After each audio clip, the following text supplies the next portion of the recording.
God, indivisible, with liberty and justice for all.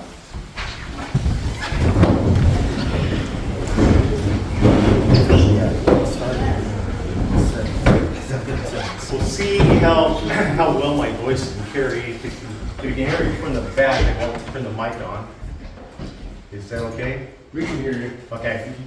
I want to open up by saying welcoming everyone here. It's nice with this wintry day, week, to see people here. We have a pretty full agenda just to go over topics and everything tonight. And so we'll allow people to speak on those topics whenever we're into them. If you have anything to say, yeah, that's welcome to say something. I want to say one thing, and this on a personal note, that our commission board is actually a fairly young board if you look in the history of our community. And we're getting things done, and I really appreciate Wally and Ben and working with them. Like-minded, when you have like-minded people, you can get a lot accomplished and everything. On that note, we'll start with overall budgets. And Ben, if you'd like to. Sure. Start off by saying thanks for coming tonight. It's cold, snowy, terrible out there. I know some of you guys have a long drive. So we'll just do a kind of an overview of the budget to start with here. And I'll break down a couple of the heavy hitters in the budget and then maybe a little question and answer and see what I can do with you. All right, to start out with, the total budget for the county is $30,547,269. Every year, we're allowable by the state through state statute to increase the county budget 3% a year. This last year, we did increase it. It was around $300,000, if I'm not mistaken. I don't have that written down in front of me. We levied to you, so you have the total budget of $30 million. The amount that's levied that you pay in taxes was $5,915,917. So to break down a couple of places where a lot of that money goes. Road and Bridge overall budget is $5,224,538. But how much is levied there is $678,859. That's where this gets a little bit confusing.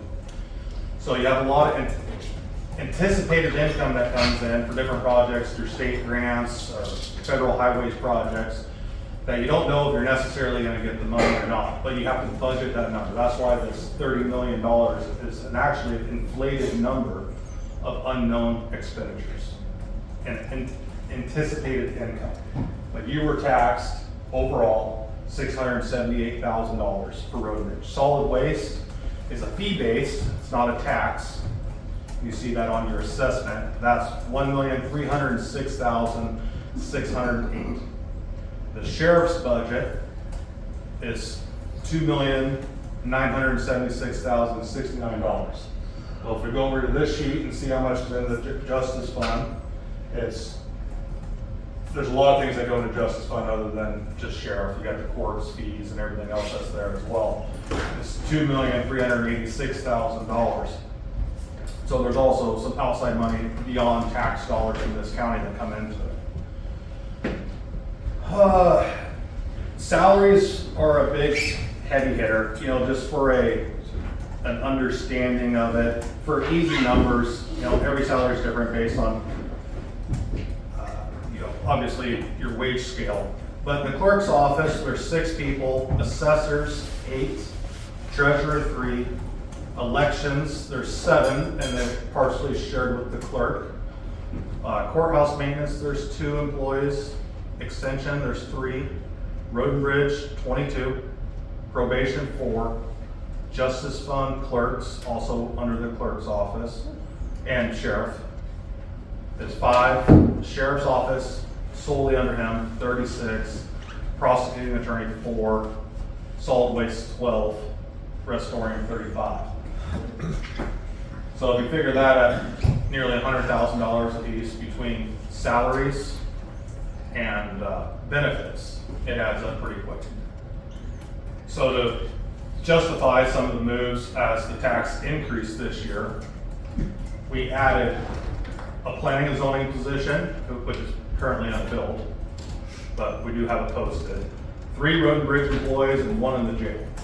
So if you consider those $100,000 apiece, we overspent our tax levy. So we had to do some adjustments and shift things around to add those employees where they were needed. Planning and zoning, obviously, I know a lot of you have dealt with that, heard about that. We need to bring that back in-house, or at least that's how we feel about it. Unfortunately, we can't get an applicant. The 3 at road and bridge, you know, you see our roads, you see how many more people are using our roads. It takes that much more maintenance to keep up with the roads. We have less manpower now than we did 20 years ago at road and bridge, with more people and more miles. So that doesn't make sense. So we had to add some employees there. 1 in the office, because there's so much more reporting through the state and federal highways than there ever was before. Those people are swamped with paperwork, and it's unfortunate. And 2 operators. And in the jail, there was times when we had 1 person working in the jail solo, and that wasn't right, so we added a jail position. Unfortunately, it's hard to keep those jail positions full. It's not a glamorous job by any means, and you know, thank goodness there's people that want to do it, but there's always a position open. I think there's 1 currently open right now. I could try to answer some questions if you had some on the overall budget. If Tim allows. Oh, yeah, okay. I like What was the salary? You said you had a line item there for salaries. What was that? You called up all the rest of them. You didn't tell us the total for that. So do you want just an idea of a salary for a department? No, just the top line. What does the county spend on salaries for? Oh, I don't have that added up, Oh, okay. but I can give you an idea. Just Oh, that's, okay, of the total budget of the $2,976,000 for the sheriff's department, salaries $1,479,000, and that doesn't include the benefits. And benefits are different costs to the county depending on how many family members you have. So it's not a fixed number. So you have to throw a guess at it. You don't know if you're going to hire somebody that has 5 kids or 1 kid or no kids. And it's a different cost to every single employee that we have. Does that answer your question? yes. Okay. Thank you. And the police department, their retirement is higher to the county's portion for firefighters and policemen. Adrian. So I know that Tevis Hall got approximately 130 something thousand, and I see you're breaking it up with 2 positions, which is going to equal about 180,000 depending on your negotiations. How are you? Now, we're 'Cause 90 breaking those up into 2 positions to see which one we can fill. Oh, okay. So you We're- actually might cut cost. Yeah. Okay, I was wondering where the excess money was going to come Because from. with that particular position, we were extremely lucky to have Tevis. Yeah, from what I understood, he was doing a 2-man job. He was. And we just want to throw a wide net because there's such a deficiency of lawyers in the state of Idaho right now. Right. Because they can make so much more money if they go out and do it on their own. So if for some reason you do have to hire the 2, how are you going to accommodate the excess money? Yeah, we're not gonna. Yeah, You we will only- stay within budget. We're not gonna look at that. We're still planning on just 1 person. Okay. It's just depending on that. Perfect, thank you. Any other questions?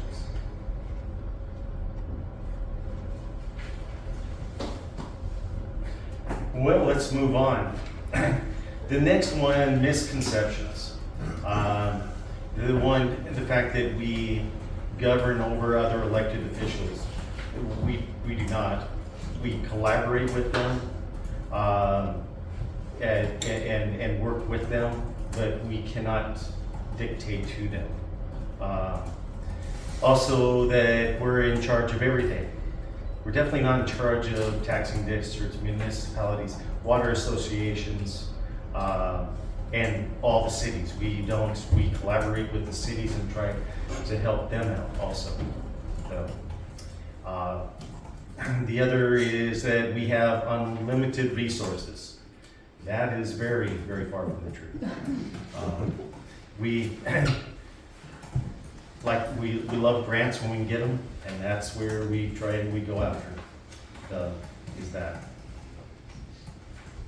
Any questions? Yes? How much of the grants that you're budgeting on are federal? But most of our federal stuff goes to the airport. The airport, there's some at the airport. Far as we don't have anything in the woods. Federal highways. Federal highways, yeah. The Riverside project that we've been trying to finish or get going, that is a federal highways project. And I don't know how familiar you are with that project. Not at all.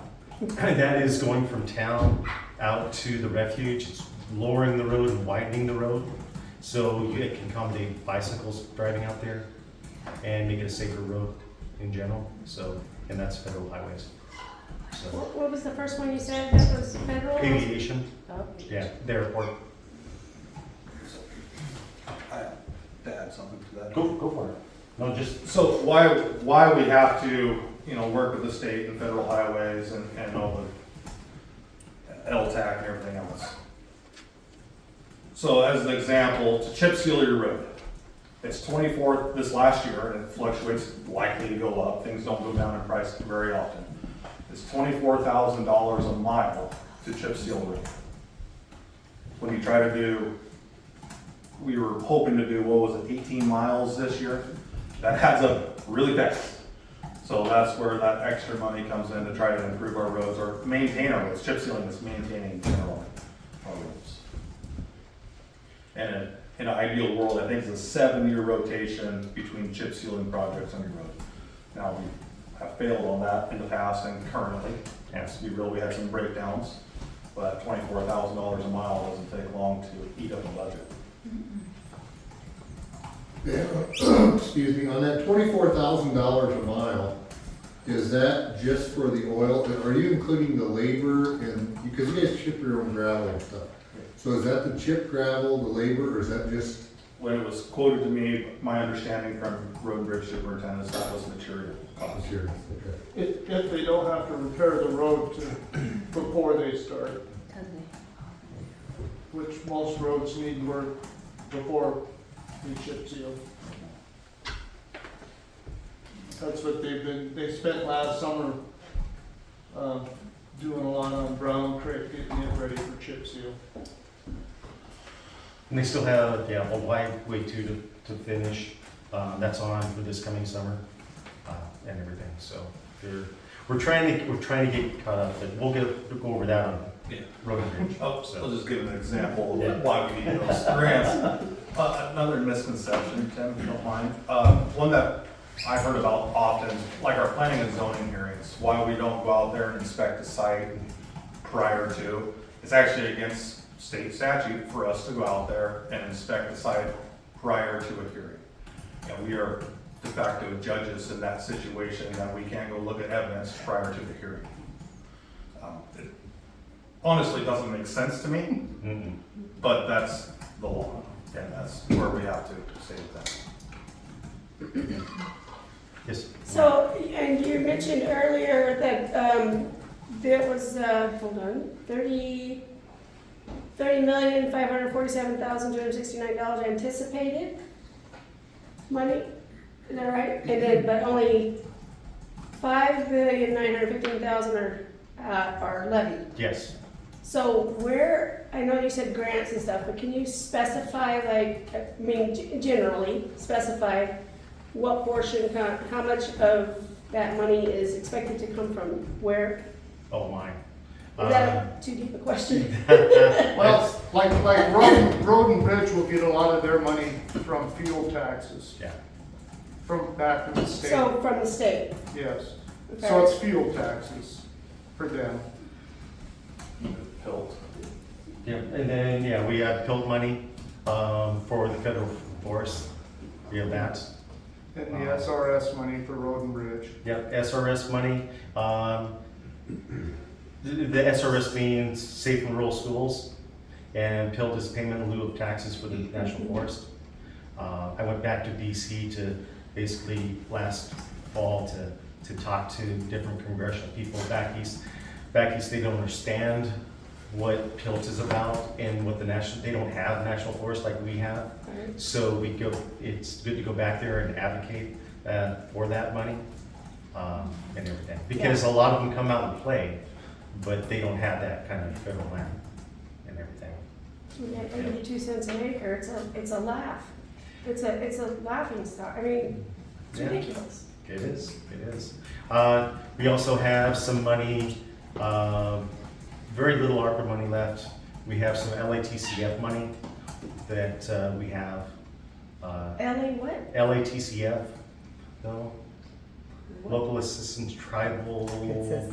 Yeah, it's because we have Kootenai Tribe here, we get monies to also help with different projects that we might deem worthy with that money.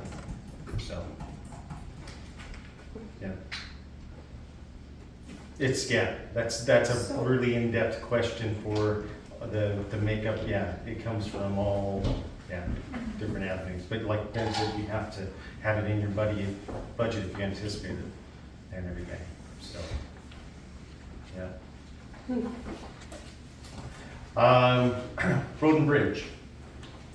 So, Road and Bridge, whenever I got onto the commission board, they did not have their dump trucks were 20 plus years old. And you can't maintain roads without good equipment. And so that's whenever we got our first dump truck, new one, and then we have 2 new ones now.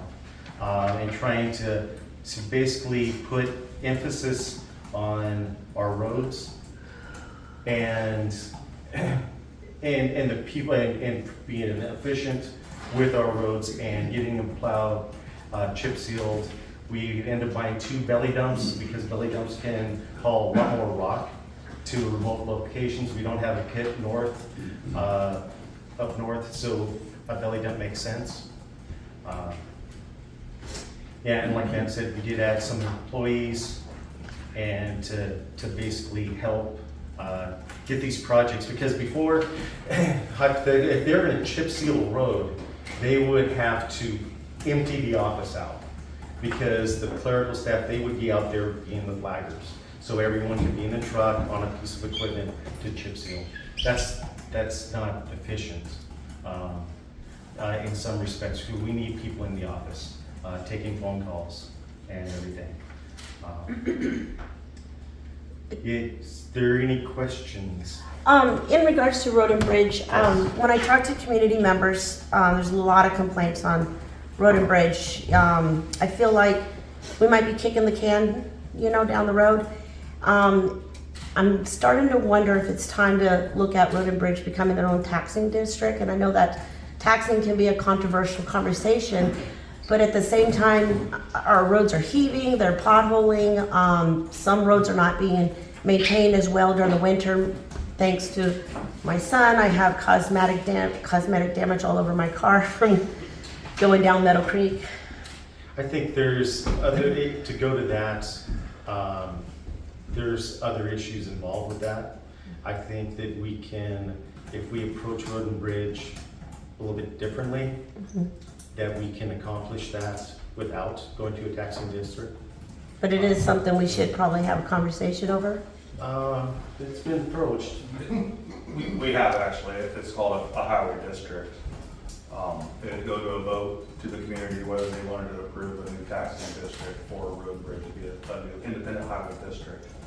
Hang on just a second, Dave.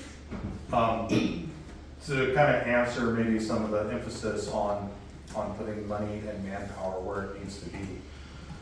Obviously sometimes to be efficient, it's going to cost you a little bit more money now, but 5 years from now we'll see the improvement of that. So as an example, last year there's $202,000 levied for road and bridge. We increased that to $678,000 this year with the added manpower to attempt to try to catch up and maintain. So if we continue with that, granted, we're gonna have breakdowns. That happens with anybody that runs equipment, everybody in this room, you have breakdowns, things happen. 3 trucks were broke down the other day in the shop. Couldn't be out there plowing stuff. it does happen. But we do our job of putting money where it's needed and manpower where it's needed. We'll spend your tax dollars more efficiently where you need it. Thank you. I want to give an attaboy out to the bridge. You've got a lot of new employees. Plowing snow's no fun. When you got a big truck and you're not been plowing snow for a long time, you know where the ditch line is. They've done a really good job. When I moved here, when we got property 20 years ago, the county was receiving a lot of more PILT funds, and Road and Bridge had those funds to keep our roads up. So this isn't just a county issue that we're not spending money on it. It's the money hasn't been coming to us to maintain those roads. So I think the Road and Bridge does a really good job with what they have. And I hope you guys would let them know that. To give an example of when you're plowing a road, we had a truck that was by Wally's that a Subaru would not, well, get on their side of the road. He decided to take the ditch instead of hit the car. And so then we had to bring the wrecker down from Road and Bridge to get the truck out. That takes 2 guys out of the shop that could be working on trucks. And then you have 2 flaggers to pull the truck out. So there's certain circumstances that happen to deal with. Yes, ma'am. I'm ignorant. Can you tell me what a belly dump is? Belly dump? It's a truck, and then you have a long trailer on it. And so instead of a dump truck will have its dump bag come up in the air, belly dump releases it out the bottom. It holds a lot more gravel. With probably 40-some feet long arms. Yeah, 40, yeah. So they're more efficient. For going, if you have a job that's up by Eastport, Copeland area, yeah, because like I said, we don't have a pit up there. Though, at the county tried to get one years back, that did not happen. So, so that's, belly dump is, they're all used. We did nothing that was new with that respect. Oh, so it wasn't new. It was used new to the county. Yeah. New to us. Yes, sir. What portion of the roads and maintenance do you get from the 25% funds? You get 25% funds from the government? You're talking the PILT money, or you talking, you must be talking. You're talking timber I'm sales. talking about timber sales and on national forests, not the state, but national forests, and there is some, but I'm just wondering if what proportion of that are you getting? It's just a minuscule piece, or is it? Oh, You get absolutely. Yeah. I mean, it's been that way since they cut back in the 80s. 80s is when it happened. So I mean, that's when the first M&O was ran, was 80, 81 in our school district. However, it's not just timber funds, it's 25% of their grossing cash receipts. So that has to do with recreation too, so, but I'm just curious if you guys, does it make up any difference at all for you guys? I would assume that's rolled into SRS or. Yeah. Probably. I've never heard it called 25%. I haven't either. I've never heard that either. No. Because really, I think they took that away and they put the PILT and SRS money. That's where the 25% is built in the SRS PILT, because it was so small of an amount it didn't pay. A sleight of hand, I guess. Yes. When you're talking about 30 years ago was a lot of money, 40 years Yes, ago. it was. It goes to county roads and schools. Yes, like 70% to the road and bridge and 30 to the school, something like that. It was. And that's when we bought all our new trucks. Okay. Then they're 30, 40 years old now. Yeah. I have something to add to the road and bridge. So a difficult portion of road and bridge is to hire qualified people to drive trucks. It takes a CDL, and now you just can't go down to the driver's license office, take your test, get your CDL. So we are having to hire people who do not have a CDL and send them to school to attain their CDL. And we would pay for it, but if they quit, before 2 years, I believe, which happens, they'll have to pay us back for that schooling. But just because we hire somebody doesn't mean we put them to work day one. And we have 6 weeks school, I believe. Yeah. To attain your CDL. Yeah. No, not 6 years. 6 weeks. Six, yeah, it's actually 4 weeks. So my son's going in a couple months to get his CDL, forklift, and hazmat. He wants to work for the county, but not at $23, $24 an hour. It benefits. Gotta look really at good. benefits. If he starts now, he'll have a good retirement when he gets to 67. But anyways, I mean, you know, we also have to look at the employee wages too, because I was looking at the data from State Transparency website, and that might be why it's hard to find people to come and work. We're getting there. We're chipping away at, Yeah. at the best we can. I have a lady that wants to do the planning and zoning, but she said not for $28 an hour. And that's the highest paid county employee. I know. Yeah. So, let me speak to that for a second. So you mentioned wages, and so this kind of goes back up to overall budget, what part of the budget increase from this year. We gave every single county employee a $1 an hour raise. The only people that did not get a raise in the county this year were the 3 of us sitting here. So every entry-level person, if you're 1 to 4 years, you got $1 an hour. If you had more than that, you got $1.50, 5, and then at 10 years, we gave everybody a 2. Try to get that a $2 an hour bump. Try to get that longevity increase to keep our experienced employees. Would like to continue to raise our wages. Private sector dictates to us what wages are. I don't think it's government that should dictate to private what wages are. And private is telling us that we are far behind. Yeah. Year by year. I didn't hear, who got $2 an hour raise? People that had 10 years or more.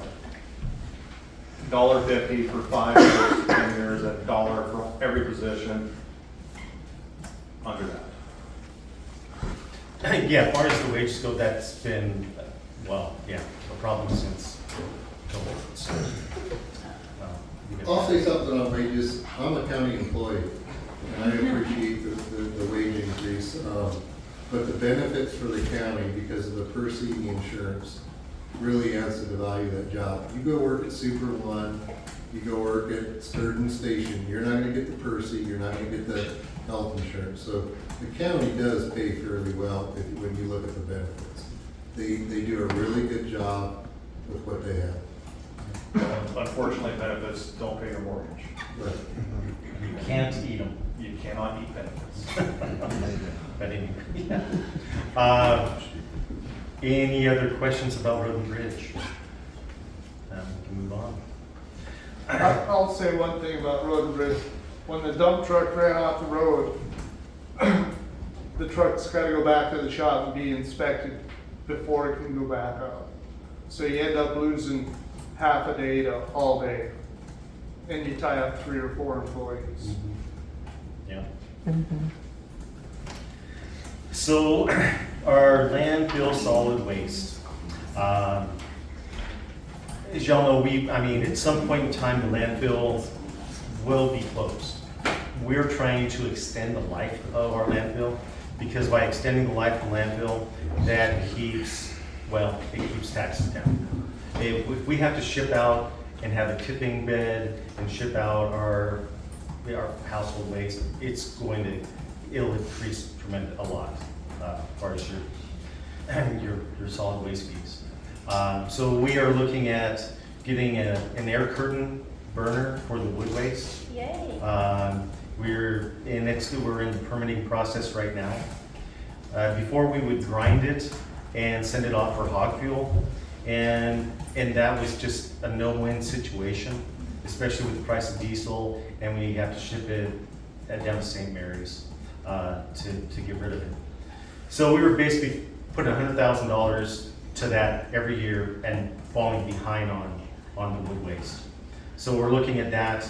With that in mind, with the air curtain, hopefully we can get permitted for biochar. I don't know how many people know what that might be. It is where you take wood and you don't make it into ash, you make it into biochar. And so it increases and expands the cells in it, so it absorbs water and nutrients a lot more easier. Elk Mountain Farms buys a whole bunch every year out of Spokane, so we're looking at that to deal with the wood waste. We're also looking at, the tribe got a $1.5 million grant for food waste and looking at food composting. So that's, yeah, so we can make compost. Now, if we could pull this off and make compost and then put it in with the biochar, that would be a great soil amendment to any garden or field. Also delving into the fact that, glass. Glass, they say that one per every person in the United States uses 80 pounds of glass a year. So if we have 13,000 people times 80 pounds of glass per person, there's a lot of pounds there.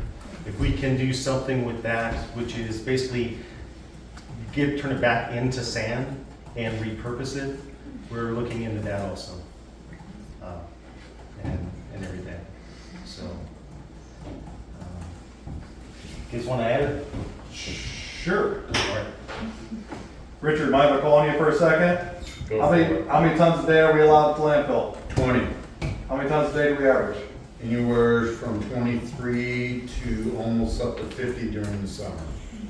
Thank you. All right, so if all these plans go well, what do you expect the life of the landfill to be? And if they don't, what is it? And is there any possible local expansion, an old quarry or something that you could be?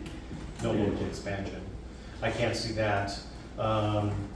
We will find that out here shortly because we are going to be meeting with DEQ about that and trying to push on them a little bit on that. So I think we have quite many years, to be honest, before that happens. That's if everything stays the same now. I mean, because we're growing, Yes. obviously. Yes. Right, so that kind of stuff is going to get worse. And things like you're talking about food composting, is that going to be restaurant based or is that going to be, do you expect people to do that? It's going to be restaurant. I would say you tap into the grocery stores because their produce they'll throw out. Mhm. And you'd also, we're in the infancy on this thing. They just got the grant. And then hopefully we'd have people, instead of putting their garbage, they would actually bring it and we'll have sites for it Mhm. to be dumped into and everything. The composting unit, it's like a trailer and it has augers and it goes back and forth. And then you pull the composting material off the back. And it's a pretty slick unit. I think we should be clear that we were in the very, very beginning stages Yes. of even talking and planning about this composting Yeah. thing. There's, And I'm just not sure about people voluntarily cooperating with, and it's bad enough to get somebody to sort their plastic and their glass, right? Oh, I don't know what you guys actually find with hauling, people don't recycle. Yeah, so So, composting and food, I think, I wouldn't plan on it. but So- well, it could be. from the grocery stores and the restaurants, Yeah, I think they'll get on board with that. sure. And then if you also then, instead of just saying mandatory, try to make it an incentive-based program. Right. To where you can get some compost if you have so many punches on your card, you're bringing in things. There's a lot, like you said, we are in the infancy of this. And composting doesn't work in the winter, so you're only gonna have 6 months, 8 months. Depends on the composter. Yeah. Oh, some of them provide heat?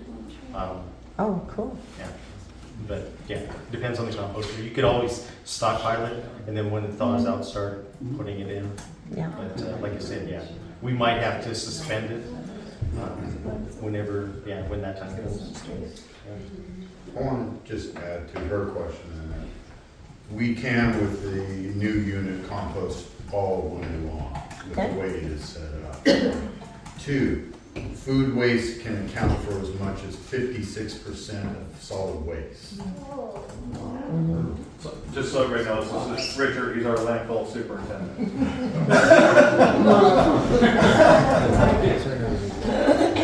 So, one more more thing I want to add about landfill. We rolled our compaction dumpsters back out to our remote sites instead of the roll-offs for efficiency and cost savings. Richard, how many trips to Naples roughly with the roll-offs? With the roll-offs, we were averaging anywhere from 5 to 10 trips a day. And how many with compactors? We are down to 4 trips a week. Wow. Nice. For a large savings on diesel fuel, first of all, manpower, being able to utilize our staff in the landfill itself to take care of other issues. Thanks for coming, Richard. Yes.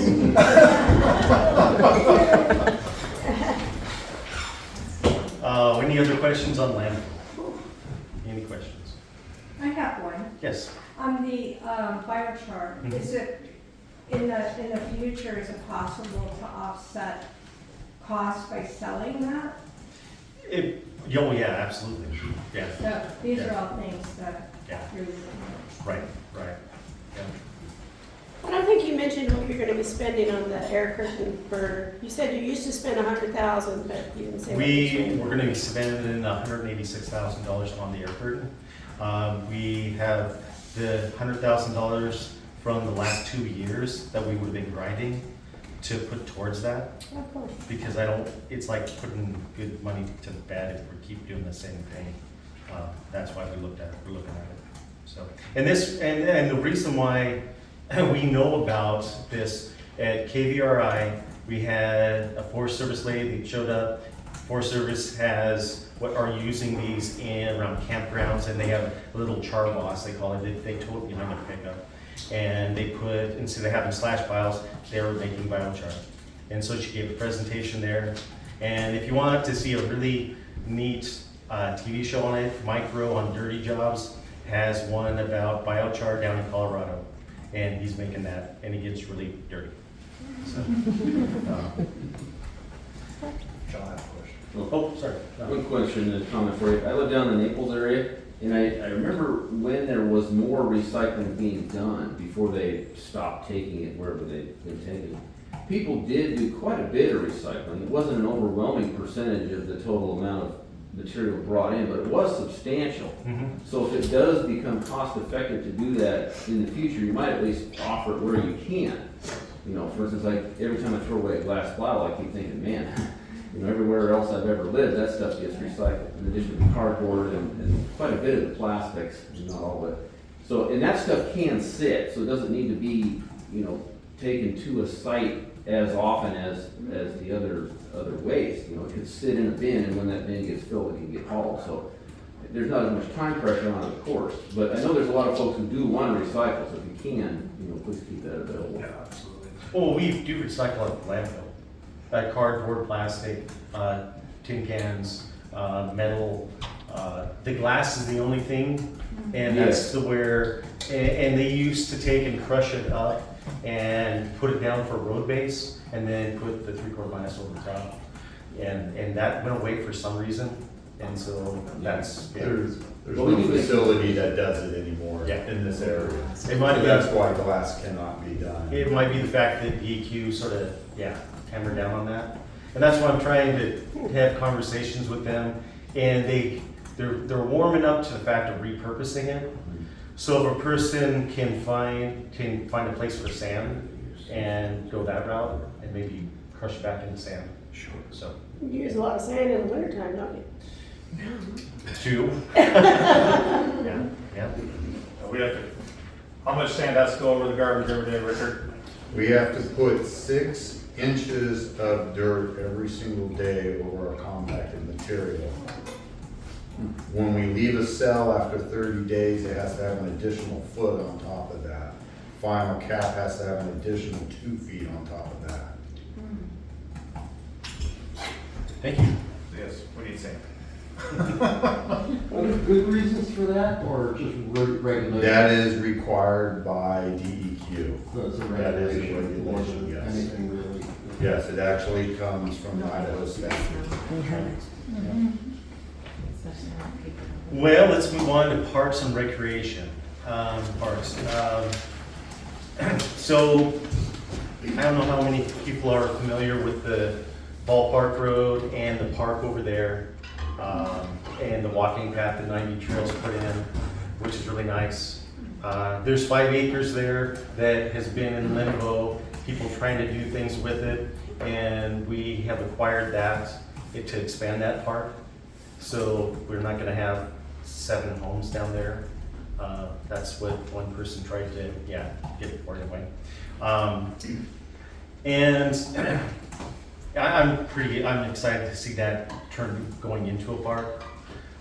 Long-term plans for that, the Parks and Rec, they do have long-term plans, and that's making it into they call it a drifting dock, or it's a lower dock, so whenever drift boats come out of Twin Rivers or the Montana border, the docks are 8 inches off the water. They're easier to get out of if you're in a small raft or a drift boat. So there'll be a launch to get the drift boats off the boat launch over here. Because when you get 12 kayaks there and the person wants to put their boat in, it can be a little bit of a mess. So if they have a designated area and that have park benches, it's a long-term plan, but that's one aspect there. We're still in the process of trying to get restrooms down here. That's a work in progress. The bids came in so crazy high this last year, it was unreal. I mean, Tell them how high. we were expecting what, 600? No, 500,000 for it. The bid I opened up was 1.2 million for it. That is crazy. And so we looked at the concrete prefab. We just had a gentleman come up from Spokane, a salesman. We looked at that. We're still, working through that one. So, and because we don't have the sheet, there's a build out sheet for the concrete prefab. We haven't went through, and Parks and Rec haven't went through it to see what they want, and should have that done this winter to see. But those are, the prefab ones are pretty slick. They would go up over a weekend once you have the foundation done. They come in with 3 trucks and a crane and plop them right down and everything. So that's what we're looking at with that. Do I have anything? If you're not aware that there's a Parks and Recreation Board, that's an advisory board for the commissioners. There are 2 part-time employees that work for Parks and Rec Department. One's an office staff, one's maintenance. And then a volunteer board that runs all the Parks and Recreation opportunities in our community. Any questions for Parks and Rec? Yes, Linda. Are you gonna increase the size of the skate park? What? The skate park? The skate park, we haven't been approached with that. I think there's a group, there's a group that's trying to get money rounded up for grant money to do something there. I don't know if Tony Hawk Foundation at one point in time was putting a lot of money into skate parks, but I don't know if they're still doing that at all and everything. So that's all I know about, Oh, someone want to say something? Yeah, I'm part of that group, and we have raised over $10,000 to where we can start applying for international grants for the skate park. Wow. Have you contacted the Tony Hawk Foundation to see if they? I'm not sure yet, but we should be getting there. Yeah. I know there's this one group out of Montana that we've contacted too. Well, should about be some grants. letters of support from us, come chat with us about it. And we can help.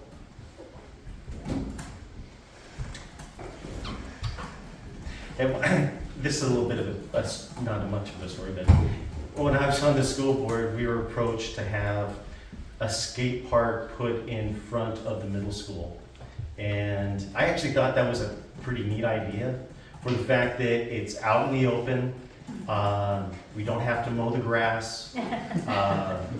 It didn't fly, but it's out in the open, yeah. And light would be lighted. And seeing that over in Issaquah, they have a skateboard park right by City Hall and the police station. Beautiful skateboard park. So I'm like, that wasn't too far off, having it right in front. But anyway, emergency management hospital. I don't, what questions, I'm gonna ask you all what questions you might have with that, if anyone. The hospital is community owned, or is it actually county owned, or is The it?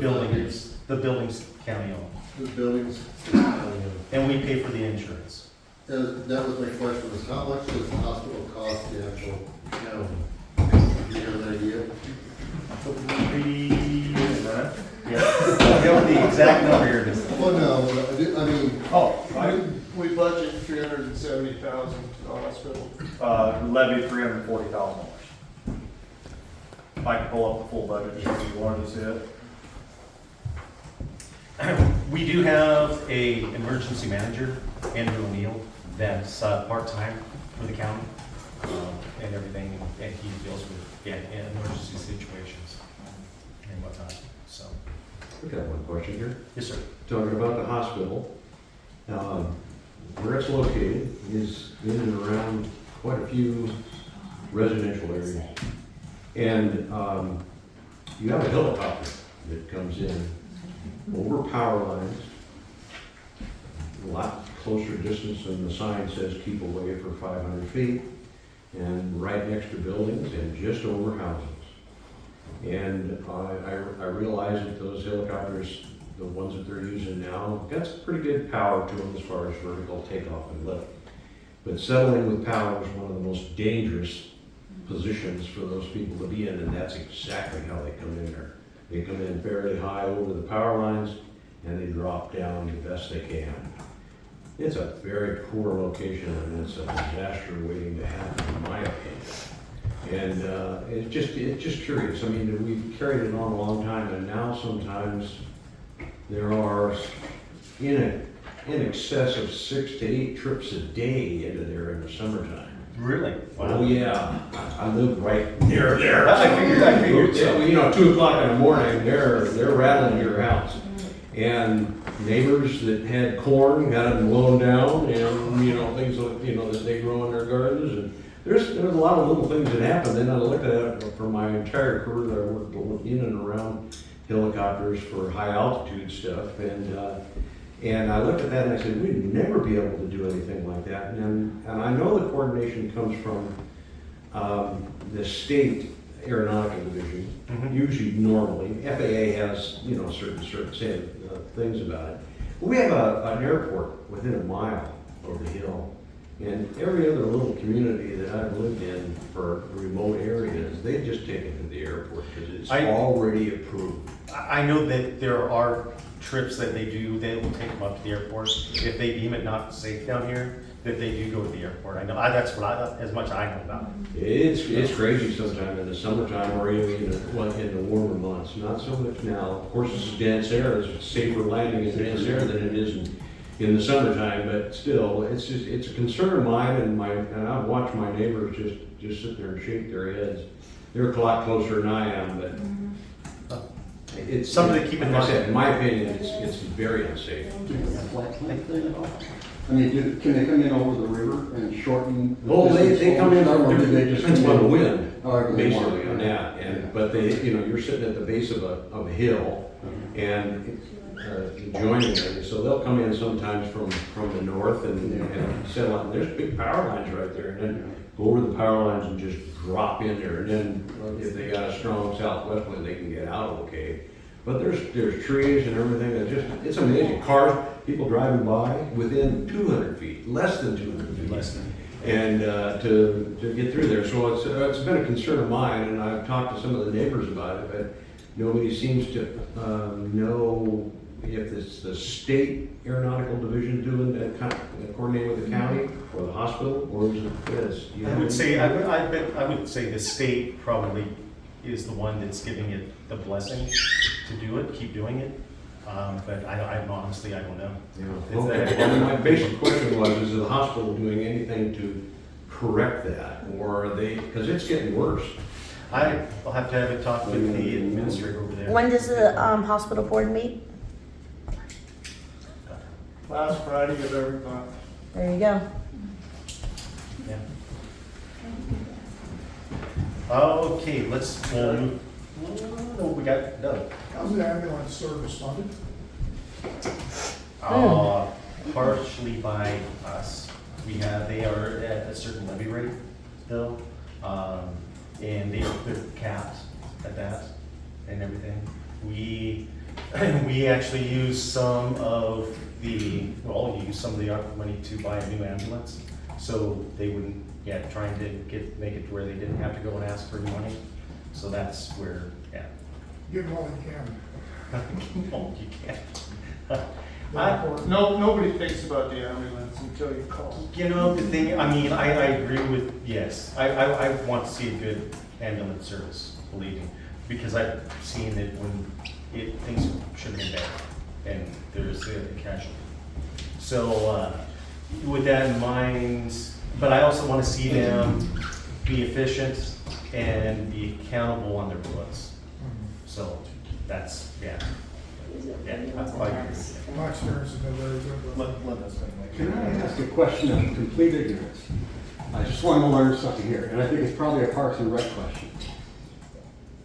How much, am I correct in assuming or understanding that the county supports the golf course up here? No, To some degree, it does not? Okay, so I was misled in that regard. that's all city road. That's all city. Okay, I was misled. All right, fine. Thank you. Linda? I have two questions. Number one, have all three of you read the emergency management procedures if we had a huge emergency? Have you guys read it so you know what will be happening in the county? Number two is there any procedure if a Vulcan oil train blew up? Oh, I'm sure it's in the manual.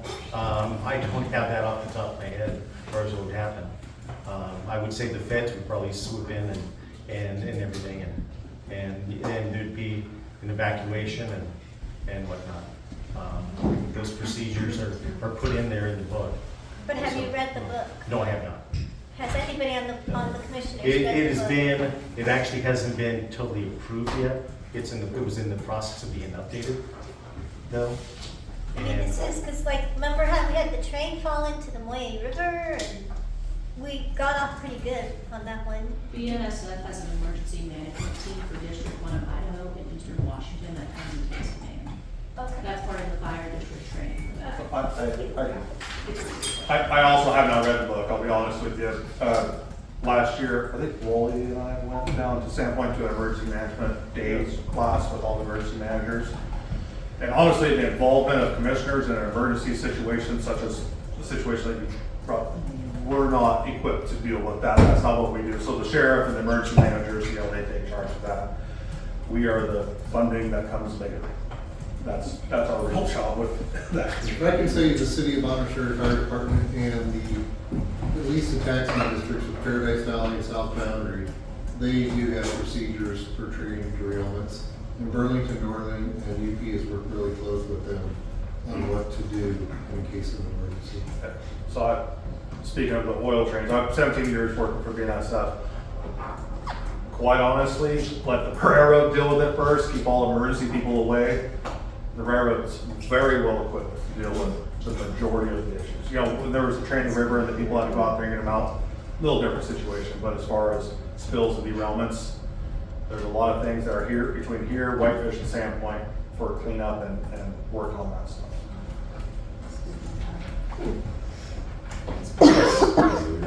And the sheriff would go to the board of the county commissioners for the emergency declaration to trigger some extra money. So, And the BNSF has sheds and certain drawings for the equipment necessary for another derailment that they train the fire districts to know where it is, and the fire districts also have the keys in case of It emergencies. sits right over here. So we can respond first before they send up their reactive work. Nice. They train, I think, once a year on the. Restoring.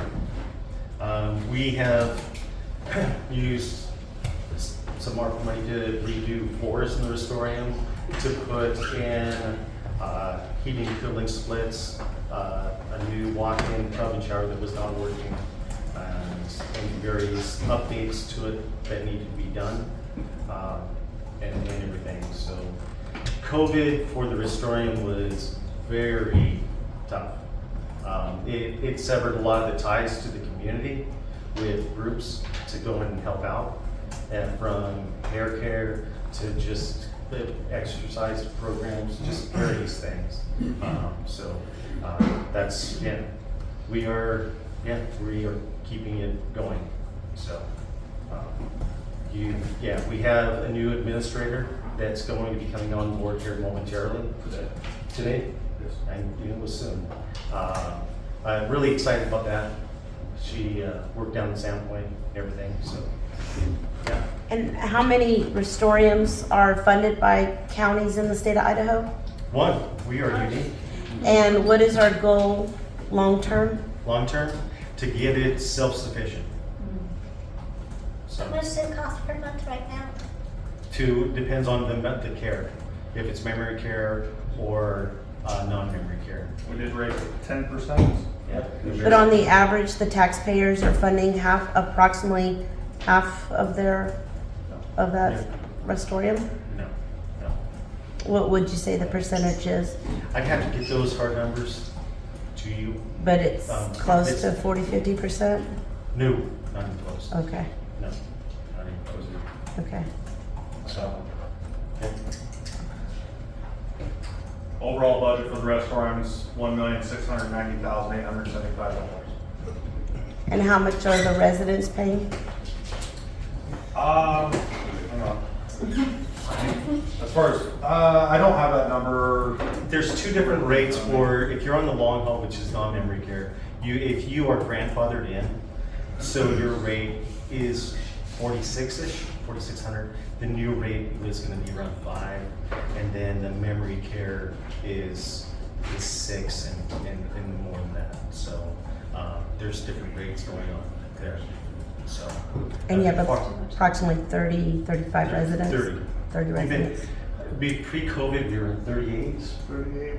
38, 39 was about the best we ever had. Yeah, Right. It dropped to about the low 20s. yeah. Whenever that, yeah. That's also one of the efficiency things that we keep talking about, trying to get our, raise the rates to a reasonable number and then fill the rooms. Because then it's much more affordable to run the facility. So that's just part of that efficiency thing that we have to move forward with. I'd just make a comment that it's really a treasure for the community, because instead of having some corporation here helping people live out the last moments of their life, you have something locally run, or we have something locally run. My father ended his life there. And you get individual, really great care from people who are part of the community. But those programs you were talking about, it's not something we want to give up. And the people who've lived here all their lives and paid into the system around here, I don't think it's too much to ask that some of the tax money does go back there.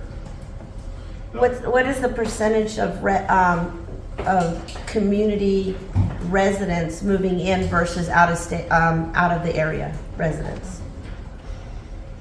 I don't have that number, but I did ask if Boundary County residents could be a lower rate than, say, somebody out of Kootenai County wanting to come up and stay there, and we can't do that, that's a discrimination thing. Right. It's probably, but unfortunately, I thought that was a nice solution to some of it. It's not legal. Yeah. Got to stay within the bounds of what's legal. Yes. So I agree with Jim on, it's a nice thing. The only thing I ask out of it is to strive to be self-sufficient. That's my goal. Yeah. Yeah, as much as possible. I mean, my grandma was in the Restorium and everything, and they took great care of her. So, I mean, if we could get it down to where taxpayer money hypothetically was as much as some ladies spend on their lattes every month, that's acceptable.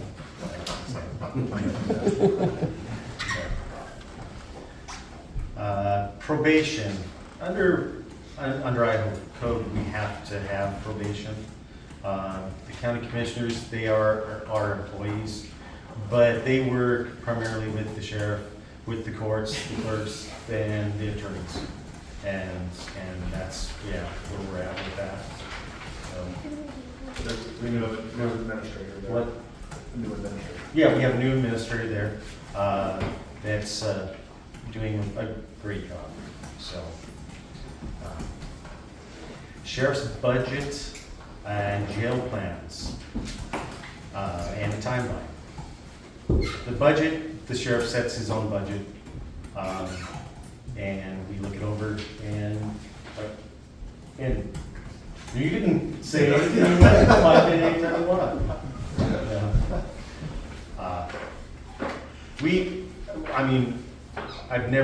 We've always supported our local law enforcement. We've never cut them back. Yeah, we try to support them as much as possible. And So everything. the joke across the county, no matter what you set your sheriff, or across the state when we meet with other commissioners, no matter what you set the sheriff's budget for, they're always gonna ask for more. You know, that's always the joke, but Tim's right, you know, they set a budget or give us a budget to approve. Quite honestly, I don't know what it requires to run a sheriff's department. If they come and ask for more employees, like this year we had a jail employee, that's a number that we can quantify. But the rest of it's difficult. I'm not gonna pretend I'm law enforcement to know what they need. I know the jail is in bad shape. Just put a new roof on it.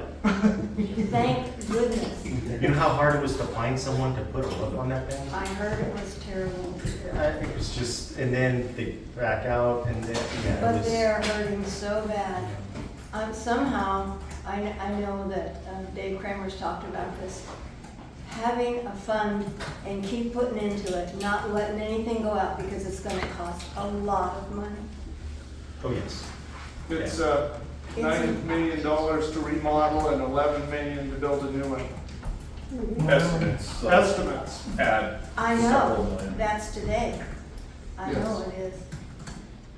But the 11 million gets you 60 prisoners versus the 40 that you can hold now, Have to or send 12 or whatever it is you can hold now, right? 28 and 11. But they have to send a lot of them out because there's not enough room and, They haven't had to send a lot out. haven't they? No. Oh, I thought they had. No. Linda? I heard that Boundary County is now a ticket quota county, Incentive. so No, no. Not true. Did they change their I- mind well, on the yeah. incentive? Yeah, well, we'll get down to that, and the traffic ticket disbursement is down below, we'll touch on that for just a bit. So, back to, are we leaving the sheriff, because I No. did, oh, okay, I get it. okay. Uh, As far as the timeline, I personally don't have a timeline for a jail. The only way it's attainable is put up a bond to vote. Nobody likes their property taxes to increase, that's how that would work. There's a potential through state legislation this year of a local option tax that would be for courthouses and jails. There's potential of that. There's some language that the sheriff sent over to us. You know, kind of wait and see what comes of that, how it reads. That would be voted on by you guys as well. If that's how you want to fund a jail bill, or you prefer a bond, or not at all. Either way, it's gonna come down to whether you guys want a jail or not whether we want a jail or not. There's no cost-effective solution to building the jail. It's just not.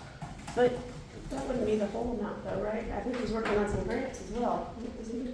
Well, there used to be a vast array of grant opportunities that are no longer available. but in reality, it might be an upfront commitment, but if we get it up to standards to federal, then we can accept some of those federal inmates and make some of our money back. Because I know Sheriff Wheeler was doing that. But it's so tiny.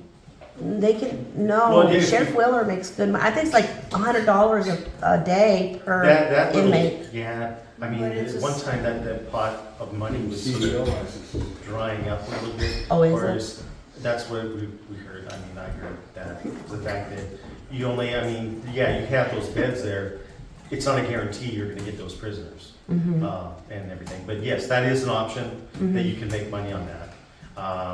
I would rather go for a different option, so then if we don't get that, then it's gonna fall back on the county tax, us paying for it, to make up the difference, so, in the budget. Yes, Dave? Tim, can a jail be condemned like a public school? I have no idea.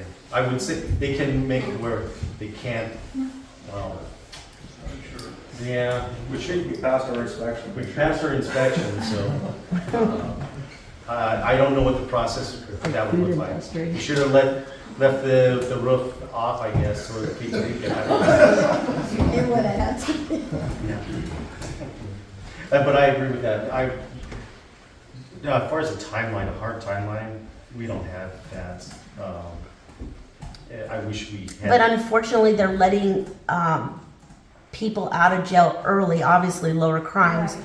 because of the lack of, because I think they only have, what, 25 beds or something?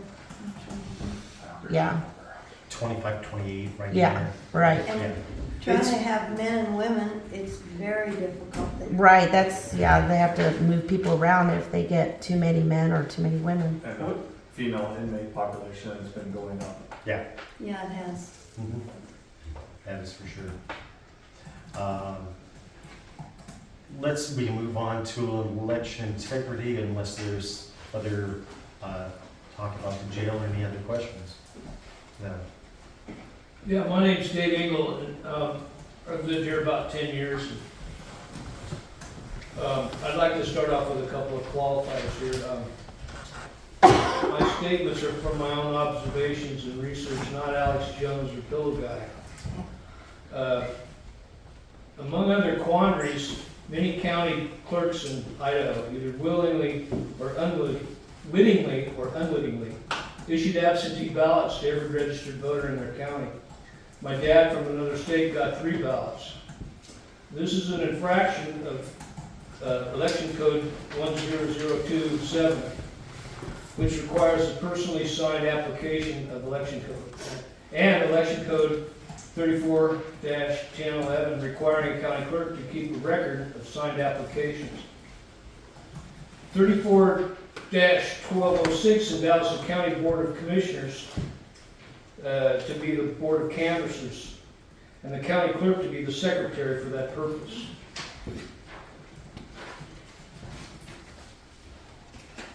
So, the County Board of Canvassers has authority over the county clerk in that situation. A thorough canvass would look beyond the ballots. Election officials examine the work of office staff, poll workers, chain of custody documents, reconciliation of voter roll versus the votes cast, election code compliance, audit trail documents, just in case, oversight of Chapter 24, the voting machines. Note that they're, in their user agreement, all software and hardware is proprietary and not subject to public inspection. So my question is, what is the process of the canvass in the Boundary County, and is there public documentation of that canvass? I'm sure the clerk office has that. We leave that to the clerk's office, that portion of it and everything. Personally, and this is my personal opinion about our elections are sound in our county. I have utmost confidence in them. We're not like other states that have had problems. I agree. And so, I have never been able to go in and vote without showing my ID, even though I've known the person for 30 years or 40 years. They would turn me away. So that's where I'll leave that. The gentleman I'm not trying to rehash old elections. I want to protect the future ones. And we need to be paying attention to this election code a little more often. We still got absentee ballots. Every one of us got one. And that's a clear violation of code. And I'm Well, saying that these issues can be brought up by the canvassers to the county clerk at that point. we'll have a conversation with it Yeah. about it. So Is as there, far is as there a record, written report on the last canvass? it's in the minutes, I'm certain of that. I've been through one since I've been here, but it was in a board meeting. But There- we there's got the election results, and There's a document put out by the, let's see if I got it here. It's put out by the United States Election Assistance Commission. It gives a guide to the canvass. It's pretty comprehensive. And maybe we should have a look at that and try to follow some of the guidelines on that. could you share that with me? Yeah? I'll give you a copy here. I'd like to say, I don't think everybody receives an absentee ballot. Even during COVID, I did. You could request one, and you may have received something in the mail for you to ask for one, but you didn't get a ballot in the mail. You were offered an absentee vote by mail, but not everybody just got a ballot in the mail in Bonner County. Many counties did, and I disagree with you. Are you here? Here or elsewhere? Here and around the state of Idaho. Not in Boundary County. There were not absentee ballots sent out to everybody. Yeah, well, There was a request if you wanted to. I vote disagree absentee. with you, sir. Well, okay, we can disagree, but All there right, was no. let's not back and forth. Thank you. Jim? I know there was some confusion during one election cycle, I don't know if that election cycle, but some people who requested an absentee ballot for one, at one time you go on the computer and if you click the box, you actually got them for the next election also. And I think that caused some confusion one year, but I don't know if that's. You inadvertently requested two absentee ballots, both primary and the general. Our problems in Boundary County are small Please. compared to the rest of the country. Yeah, oh, absolutely. No, that's one thing great about living here. No. Greg Leonard. I remember the primary in year 2020, because of COVID, that didn't the Secretary of State of Idaho require everybody to get an absentee ballot? They were able to the whole state. I remember that. They wouldn't let anybody vote because the polls were all closed because of the COVID. I voted. You did? We have pictures of the Herald people voting in Moy Springs that year Yes. on that election. I don't know if it was an option, but I do know on the paperwork, when you request an absentee ballot, you can say just for this election or for the, I don't know if it's the rest of the year, but you can do for the future ones by mail. There's like a 2-check process here. One other quick comment, that the state did change the requirement, the state's auditing elections randomly around the state. I think you guys, that's what, Bonner or Boundary County participated in the first round of that, and the election results have been right spot on. Adrian? Dave, can you, for the record, tell us how many, he's in charge of election integrity, or at least he's kind of headed it up, and we appreciate that, thank you. Do you, off the top of your head, at least approximately, how many voters did you remove from the ballot because, or from the registry because they were invalid so far this year? There was over 1,400 That's what I thought. names removed. Can we put that in the record? At the That last- with at the last- Glenda Poston, he has removed that many that were either moved, dead. I think we found like 10 people that were Yeah, any of dead. those people vote. No, that's good. I've found several problems in the voter roll. It's a mess. Okay.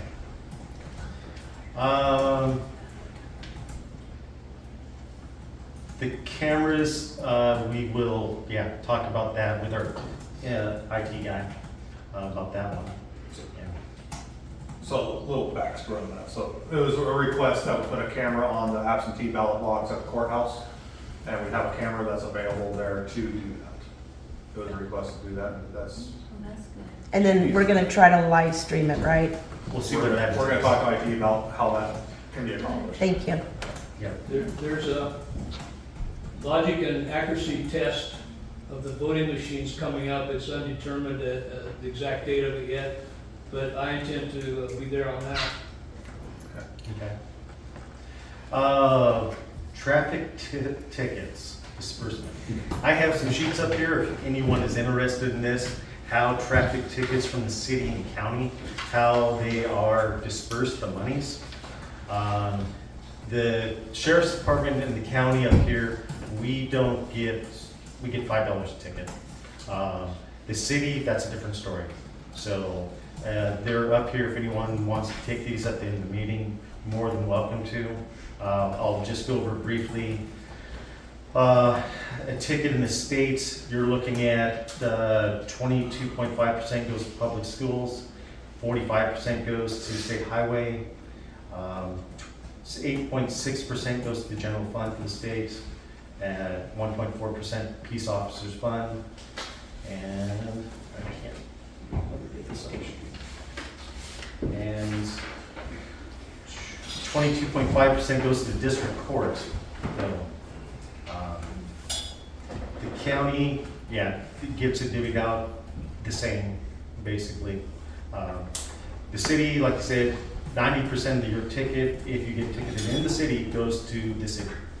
So our sheriff's department is a peace officers. They are not money makers for the county. They're peace officers.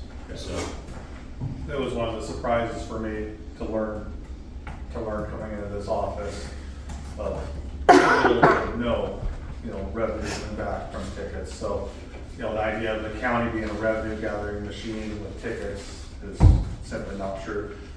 The city could revenue gather for sure, but the county's not.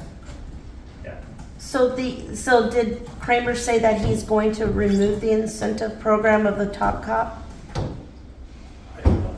Okay, I because, have no problem with the policeman giving anybody a ticket if they deserve it. right, and it's not that argument of someone that deserves it, but the problem is I think over 60% of school children are considered poverty, right? So our county as a whole is a poverty county. And so you've got people with cracked windows, you got elders that are swerving, teenagers that are swerving. And so if we create a competitive system for the police officers who are already competitive probably by nature, they're gonna be excited about having a Monday through Friday, 9 to 5 job for a year. But in Sheriff Kramer's explanation, and let's go back to, we don't have any authority over the sheriff. He gets to do what he wants to do with his department. Yes, sir.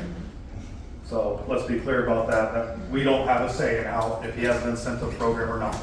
Whether we like it or not is irrelevant. So let's start with that. But in his explanation, my understanding of his explanation of it, that the top cop, or whatever the award was called, was being voted on by the other deputies for civic duty and all these other different things, not necessarily how many tickets they give out. And I personally think that's a great way to do it, that your peers vote on you to be the best person there, with all these different criteria, not necessarily how many tickets you give. That's my take on it. If I may, my take on the sheriff's message was three things. One was number of DUIs, arrests, which I think is a good thing. Let's get the drunk drivers off the streets. Number 2 was drug arrests, again, a good thing, get them off the street. And it was just merely a count. It was not a competition or anything like that. And then the third one was, as you just mentioned, was to be voted on, like how are they interacting with the community, what do the other cops think, how do they get along with their peers and all of that. That's what that was about. I don't think it has anything to do with traffic tickets. Well, it's overall. It's an overall. And if that's the way it's laid out, I have no problem with that. And I don't, so. Similar, it's all still in preliminary stages, but there's actually nothing for pulling people over, it's just for charges at this time, from what I've seen. But I mean, I've received from a lot of the affidavits, somebody was pulled over for a traffic violation, and was it just a week in Kootenai County, somebody had a pound of meth on them? So she did not get a traffic violation for speeding. Instead, she's gonna get a lot of time in jail. Good.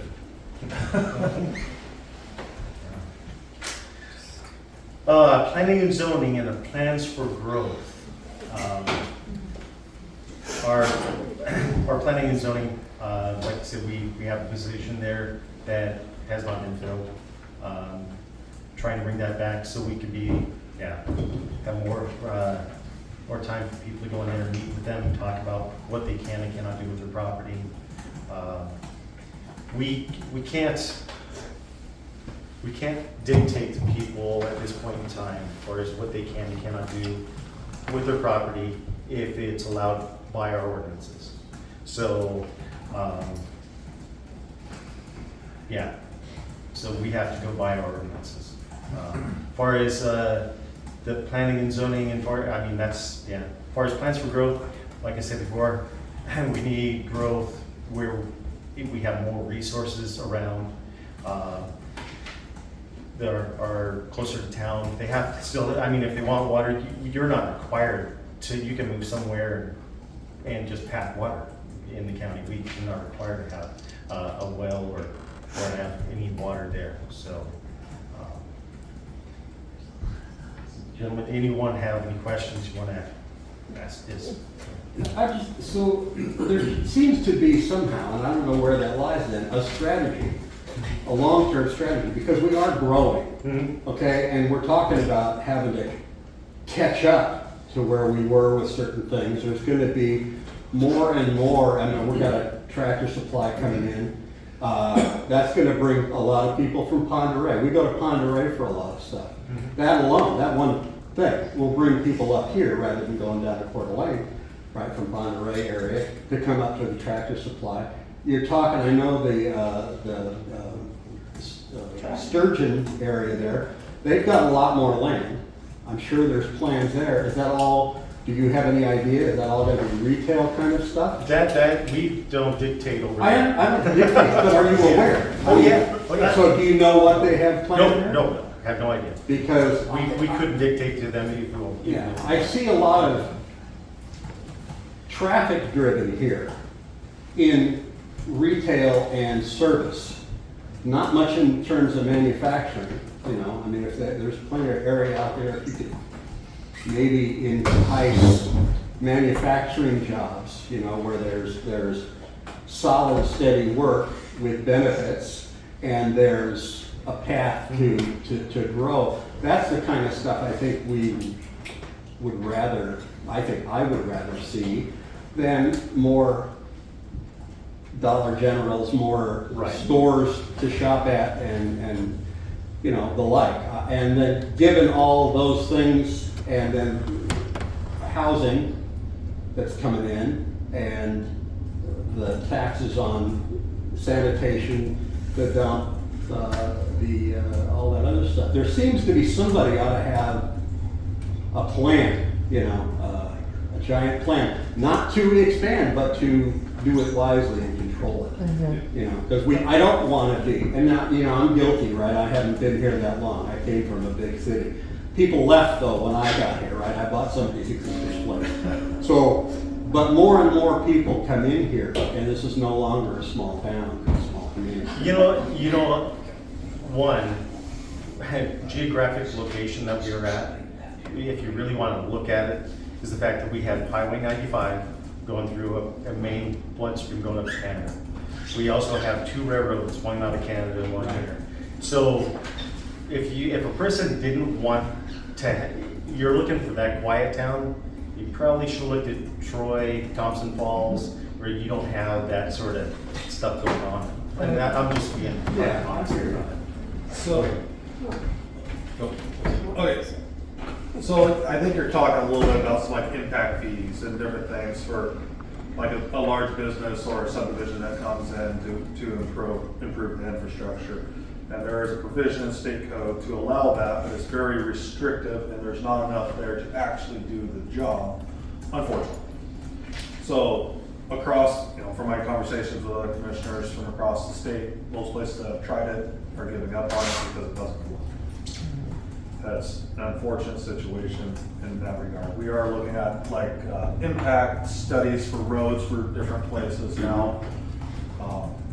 So we have a little better grasp on it. The overall plan is a comp plan that probably needs to be looked at again in the near future. No two ways about it, absolutely. You know, we're growing, whether we like it or not. My personal view on growth, I'll just say it from my personal view. If it's zoned correctly and it falls within ordinance, it's legal to do. I'm not gonna tell you what to do with your own property if it's legal. I get that. If it's zoned commercial, you wanna put a commercial building there and it's legal, you're allowed to do it. If you can subdivide your land legally, you're allowed to do it. Yeah, I don't want to tell me what to do either. Granted, I give you that. No, I totally understand that.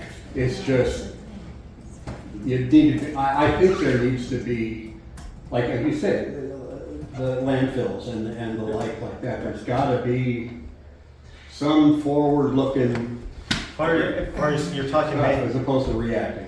manufacturing, you can, as a county commissioner, encourage that. What's that? You encourage manufacturing and let's say higher paying jobs. You can encourage it, you can't, with some tax incentives, that sort of thing.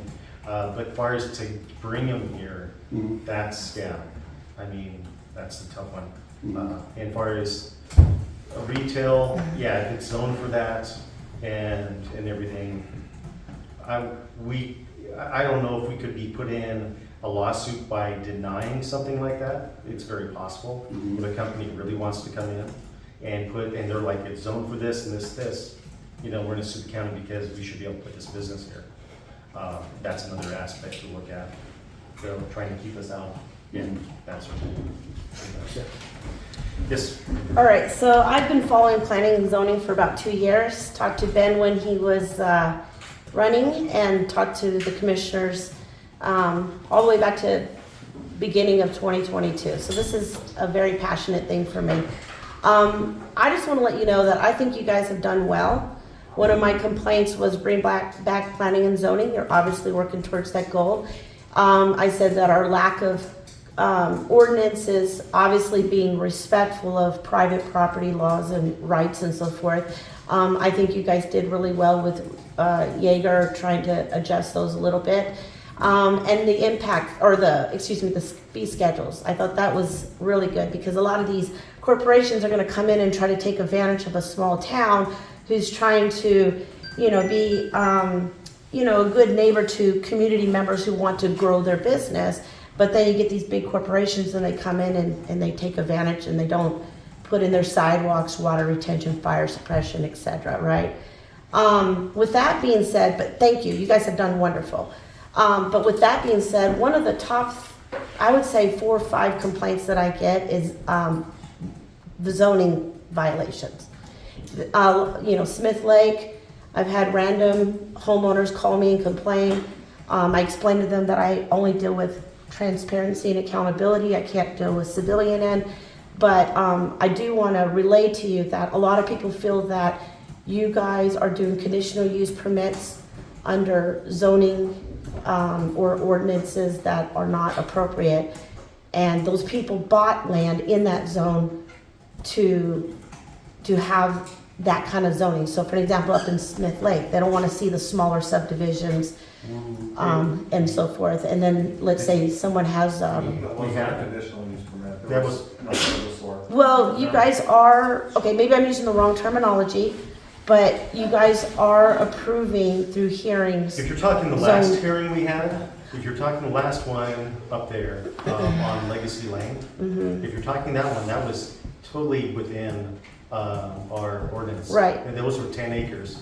And where some of the people up on Smith Lake are actually in 5-acre subdivision lots. So So those fit ordinance and comp plan.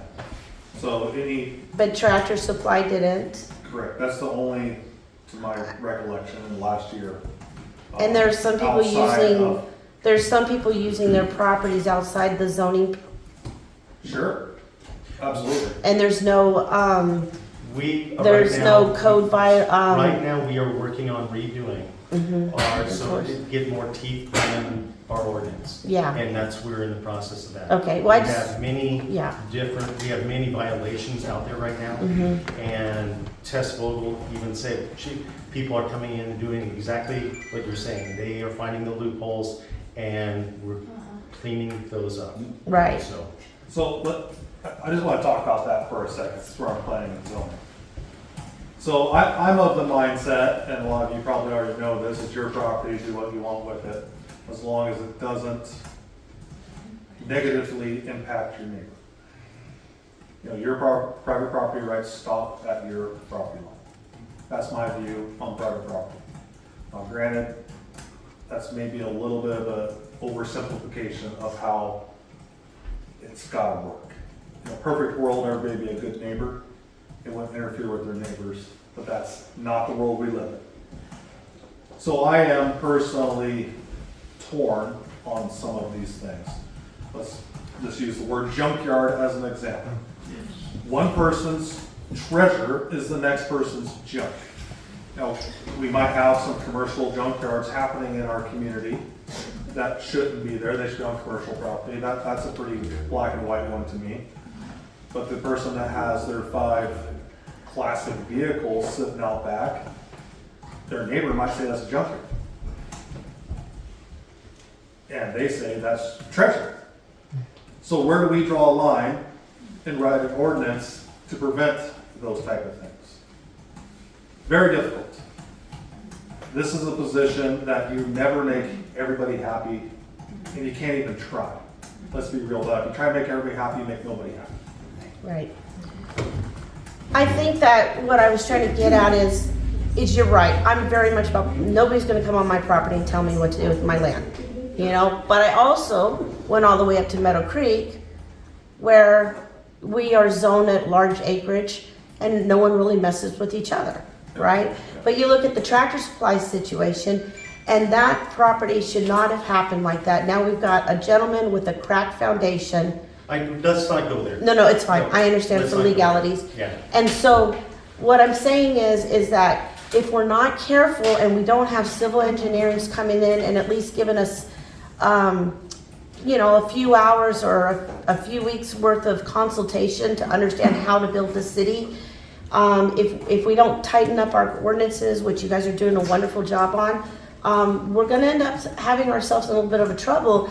You can go down to Alabama. I was in Mobile, Alabama, and oh my gosh, I'm driving down the road and all of a sudden I'm forced off the highway because they didn't do their road properly, you know? And so I'd hate for us to see that happen. Intimate domain is also another concern. And so I'm just asking you guys that you're doing a great job, if you could just tweak it up. And maybe it is time to redo our comprehension plan and not only just do it, but also make sure that in those zones that you have residents of those zones. Bonner County did that in 1819, I believe. They actually had community members in those zones to do their own particular comprehension, oversee by planning and zoning, and then ultimately looked at by planning and zoning, and then you guys finalizing it. And I thought that was a really good way to do it. Dave had his hand up. So, I don't know if this is gonna fall under, but water adjudication, I think Kootenai Valley is the last area. Yes, it is. It's not adjudicated. Yep. Does that take an act of the DOC to ask the state to have that done? Yes, And do you have any plans? and we did. Okay. So. Okay. No matter how many regulations you make, somebody's gonna get around them, and you just can't police them all. You just have to, that's just a fact of life. Yeah. So the farmers get to go to and ask their legislator to adjudicate too. They don't have to go to the commissioners. Mm-hmm. There was 3 different ways you could do it. Yeah. I don't want to touch any specific zoning issue right now, but I do want to ask how the county is going to approach enforcement of zoning issues at this point, because it's my understanding that that has to go through the prosecutor's office at some level. And if Tevis Hull's no longer with us and able to handle that, how's the county going to be handling that while they're looking for another deputy prosecutor? Andrew Kay is actually a civil attorney also. She has told me in the past that she didn't really deal with civil much. She's I been think doing- already way too busy. She's been doing civil for the last 10 years? Well- Over the city? Yeah, I said she doesn't, at the time Tevis was still handling that, but she specifically. That's something we have to, from it. that's something we have to work through. I mean, that's what it comes It's down Andrew K until there's. Yeah. Okay. You know, we have to hire somebody at some point or contract somebody, no matter what, it's gonna cost us more money than we have. Yeah. If we contract. Is enforcement gonna pretty much come to a stop while that gets worked Well, out? we don't have much enforcement now because. Yeah. Yeah. Let's be honest. Let- Until the ordinance is fixed, there's not gonna be a lot of enforcement. Letters are still, they're still gonna go out. We'll still try to get people to come into compliance, and everything best we can. Because we've got, yeah, there's some serious violators in the town, so, everything. But we intend on hopefully filling that position and having a full-time civil person, whether the MK or somebody else. Yeah. But that's her department as no one. Weed control, who needs some weeds controlled in these, right? That- we do have a weeds person, that goes around the county. We have a lot of different invasive weeds that come in, and some of them are nasty ones. Puncher vine is one that I found in our driveway, which was not nice to find. And Dave, do you want to speak to that? Or? Well, I'll just tell you, there is an Idaho noxious weed law that says there's 73 weeds on the Idaho noxious weed list. We have about 32 of them in this county, and by state statute, you are required to control them on your property. If you don't, the way the statute reads, commissioners can put a lien, we can send you a notification to control those weeds. If you don't, within 8 days, the county commissioners can slap a lien on your property. I would never want them to see you do that. I want neighbors to be good neighbors and help each other out. The county has several programs to help landowners with purchasing herbicides at no cost to them to control those weeds, so. Yeah. Thanks, Dave. Thanks. We're at the end of what we had for the agenda. Is there any other questions someone would want to talk to? That might be out there. Is the bike trail gonna happen? What's that? The bike trail? The bike trail out to the refuge?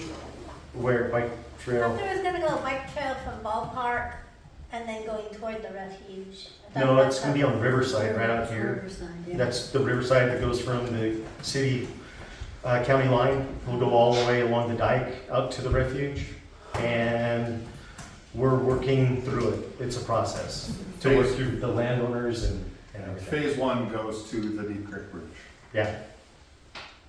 So, once that one's done, then phase 2, because the refuge has a lot of revamping they're doing with their ponds and different things that they're doing. So, yeah, we're in stage 1 trying to, like I said, get through it.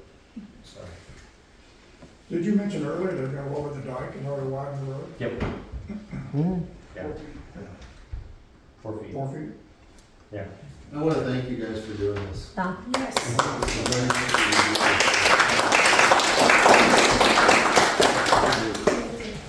Well, thank you for coming and everything, and drive safe.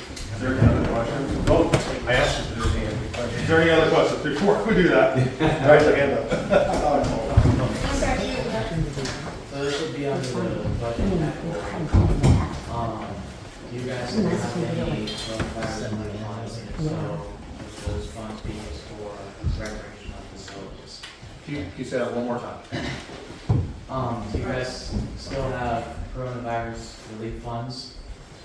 And so, can those be used for recreational facilities? Are you talking like the skate park? Yeah. I think that's pretty well gone. Yeah, it's gone.